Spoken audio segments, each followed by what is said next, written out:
최근 북한에서요, 심상치 않은 정황이 포착되고 있다고 합니다. 사진 한 장 먼저 보시겠습니다. 자, 김정은 위원장 옆에 딸 김주애가 있는데 아마 시찰 중인 것 같습니다. 근데 저쪽에 동그라미 쳐 있는 사람들, 저 사람들 뭐죠? 검은 복장에 웬 가방까지 정체를 할 수 없는 사람이 있어요. 자, 이런 내용의 얘기가 지금 나와서 논란이 되고 있었는데 경비가 삼엄한 것 아니냐, 이런 지금 분석이 나왔었거든요.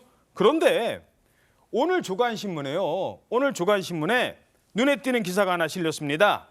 자, 동아일보 기사인데요. 어떤 기사인지 보시겠습니다. 북한 소식통발 기사입니다. 최근에 평양 인근에서 폭발물 사건이 발생했다.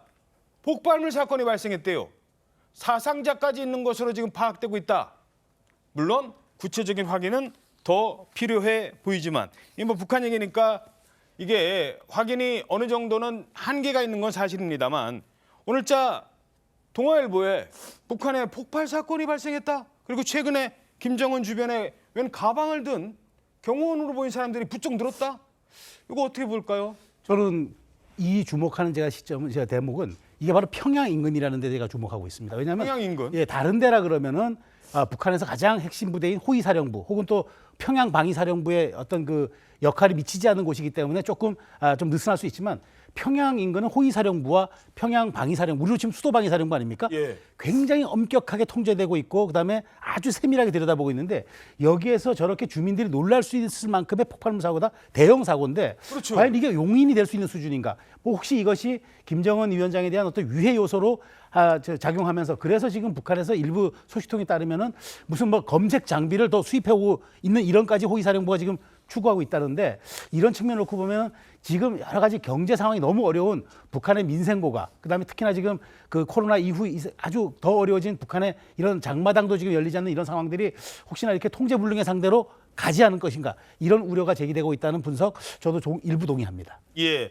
자, 그래서 지금 평양 주변, 북한 주변이 어떤지 전문가에게 물어봤습니다. 안찬일 이사장의 얘기 저희들이 오늘 아침에 통화한 내용인데요. 직접 들어보시죠.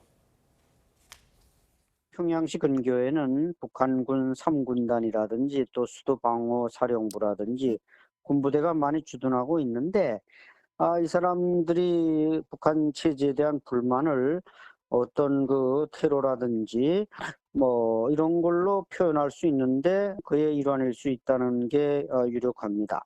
이런 사람들을 색출하는 TF까지 만들었다는 것은 북한 인민들이 과거처럼 그렇게 순종하는 사람들이 아니라 불평들을 노골적으로 드러내고 있기 때문에 북한 당국이 여기에 대해서 상당히 골머리를 앓고 있다고 합니다.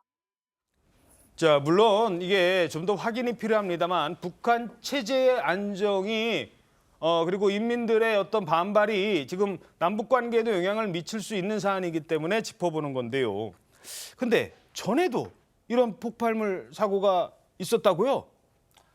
2004년도에도 용천역에서 TNT 뭐 상당량을 터뜨린 것과 같은 이제 폭발이 일어났다고 합니다. 예. 근데 이제 그 뭐 워낙 북한이 정보가 폐쇄된 사회이기 때문에 결말을 저희들이 모르지만은 지금 북한이 경제도 악화되고 민심도 악화되고 또 북한 주민들이 의외로 휴대폰 보급률 같은 거 외부의 세계의 영향을 받을 수 있는 이런 게 높아지면서 저런 최대 전복적인 저런 시도가 없다고 볼 수는 없는 거죠. 그렇지만은 이제 뭐 구체적인 사실은 어떤지 모르니까 조금 더 기다려 봐야 된다고 생각합니다. 자, 김정일 집권기에도 용천역에서 폭파 사고가 나고 그래서 기차 타고 다닐 때도 상당히 조심했다 뭐 이런 얘기도 나오고 있는데 어찌됐든 물론 좀 더 확인이 필요해 보입니다만 평양 인근에서 폭발물 사고가 발생했다. 근데 쉬쉬한다. 좀 더 지켜봐야 될 것 같습니다.